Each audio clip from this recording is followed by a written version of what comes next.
Hello everyone. आज हम एक बहुत ही इंटरेस्टिंग और रीसेंट साइबर इंसिडेंट के बारे में बात करेंगे, जहां एंथ्रोपिक का एक सीक्रेट एआई मॉडल लीक हो गया। चलिए इसे फर्स्ट प्रिंसिपल से समझते हैं। आज के वीडियो में हम कैपिबारा लीक को डिकोड करेंगे।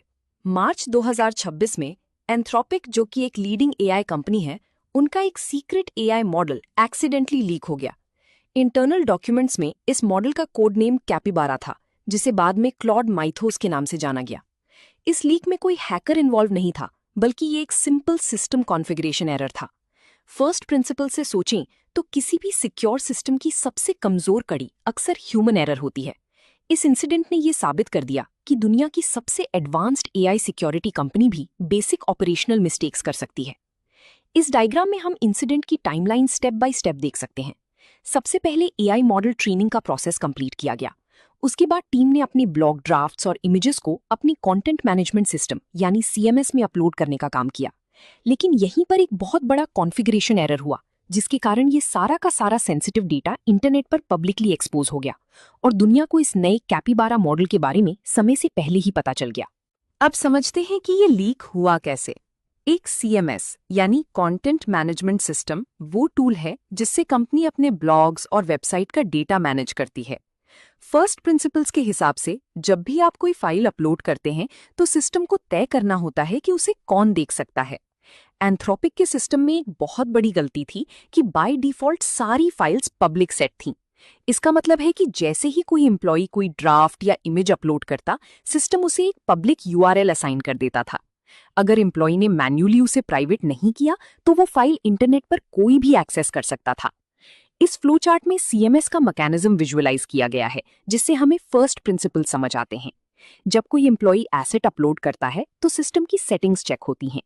अगर सिस्टम पब्लिक बाय डिफॉल्ट पर सेट है तो एक एक्सेसिबल यूआरएल जनरेट होता है और डेटा इंटरनेट पर लीक हो जाता है।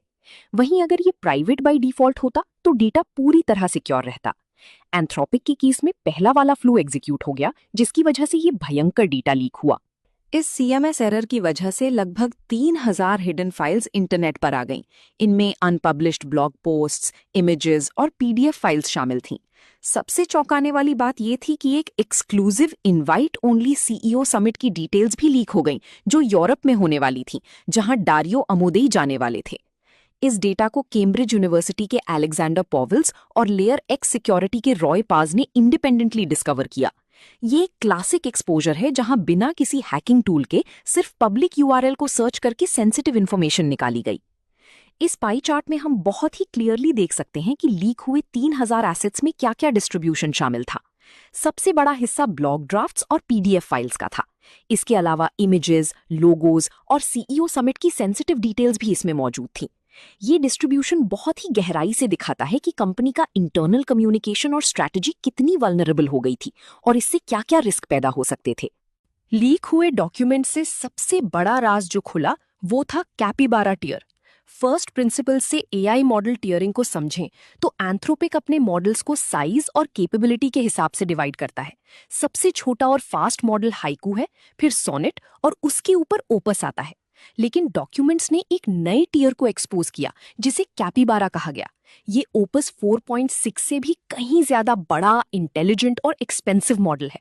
इसी कैपिबारा को पब्लिक ब्लॉग ड्राफ्ट्स में क्लॉड माइथोस का नाम दिया गया था, जो आज तक का सबसे पावरफुल एआई मॉडल माना जा रहा है।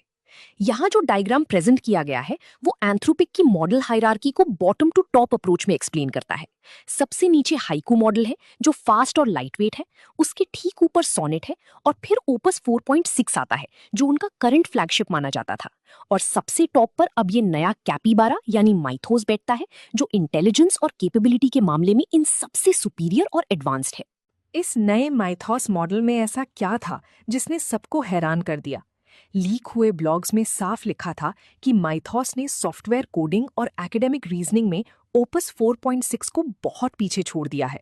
लेकिन सबसे बड़ी बात थी इसका साइबर सिक्योरिटी पोटेंशियल।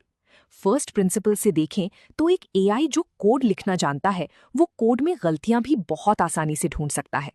एंथ्रोपिक ने खुद माना कि ये model unprecedented cyber security risk पैदा कर सकता है। ये जीरो डे वल्नरेबिलिटीज को अपने आप ढूंढने और एक्सप्लॉइट करने में इतना माहिर है कि इसे पब्लिक करना बहुत खतरनाक हो सकता है। इस चार्ट में हम माइथॉस की सुपीरियर कैपेबिलिटीज का एक डिटेल्ड ब्रेकडाउन देख रहे हैं। इसका सबसे बड़ा जंप साइबर सिक्योरिटी डोमेन में हुआ है, जो इसकी टोटल एडवांसमेंट का एक बहुत ही बड़ा हिस्सा है।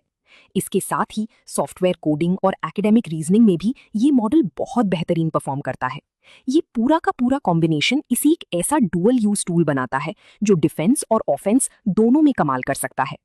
जैसे ही फॉर्च्यून मैगजीन ने एंथ्रोपिक को इस डेटा लीक के बारे में इन्फॉर्म किया, कंपनी ने तुरंत एक्शन लिया। उन्होंने अपने सीएमएस डेटाबेस की पब्लिक सर्चेबिलिटी को बंद कर दिया। एंथ्रोपिक ने ऑफिशियली एक्सेप्ट किया कि ये एक ह्यूमन एरर था, जिसकी वजह से ड्राफ्ट कंटेंट एक्सेसिबल हो गया था।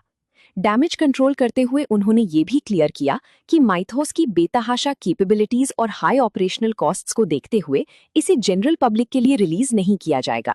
इसे सिर्फ कुछ सिलेक्टेड अर्ली एक्सेस कस्टमर्स को दिया जाएगा, ताकि वे इसे डिफेंसिव साइबर सिक्योरिटी और डेटा प्रोटेक्शन के लिए यूज कर सकें। ये सीक्वेंस डायग्राम डैमेज कंट्रोल और रिस्पॉन्स के फ्लो को बहुत ही अच्छी तरह से दर्शाता है। सबसे पहले रिसर्चर्स ने फॉर्च्यून मैगजीन को लीक के बारे में बताया। फिर फॉर्च्यून ने एंथ्रोपिक को नोटिफाई किया। इसके तुरंत बाद एंथ्रोपिक ने अपने सिस्टम की परमिशन को फिक्स किया और सारे पब्लिक एक्सेस को ब्लॉक कर दिया। और अंत में कंपनी ने ह्यूमन एरर को इस पूरी घटना का मेन कारण बताते हुए अपनी गलती को पब्लिकली स्वीकार किया। इस पूरे इंसिडेंट से हमें क्या सीख मिलती है? सबसे पहला फर्स्ट प्रिंसिपल ये है कि कोई भी सिस्टम इतना स्मार्ट नहीं होता कि वो ह्यूमन एरर को पूरी तरह रोक सके। दुनिया के सबसे एडवांस्ड एआई बनाने वाले भी डिफॉल्ट सेटिंग्स को चेक करना भूल सकते हैं। हमेशा जीरो ट्रस्ट मॉडल अपनाएं और बाय डिफॉल्ट हर एसेट को प्राइवेट रखें। माइथॉस जैसे ड्यूअल यूज एआई मॉडल्स ये साबित करते हैं कि टेक्नोलॉजी जितनी पावरफुल होगी, उसका रिस्क उतना ही बड़ा होगा। दोस्तों, अगर आपको ये ट्रेनिंग सेशन पसंद आया हो तो वीडियो को लाइक करें, चैनल को सब्सक्राइब करें और premium certification prep, Q&A banks, full e books, audio books, full length training और इंटरव्यू गाइड्स के लिए quicktechie.com पर जरूर विजिट करें। इस माइंड मैप में इस पूरी घटना की की टेकअवेज बहुत ही स्ट्रक्चर्ड वे में दिखाए गए हैं। सेंट्रल नोट से 4 इंपॉर्टेंट लेसन्स निकलते हैं। पहला, डिफॉल्ट टू प्राइवेट पॉलिसी अपनाएं। दूसरा, अपने सीएमएस कॉन्फ़िगरेशन का रेगुलर बेसिस पर ऑडिट करें। तीसरा, फ्रंटियर एआई की ड्यूअल यूज रिस्क को गहराई से समझें।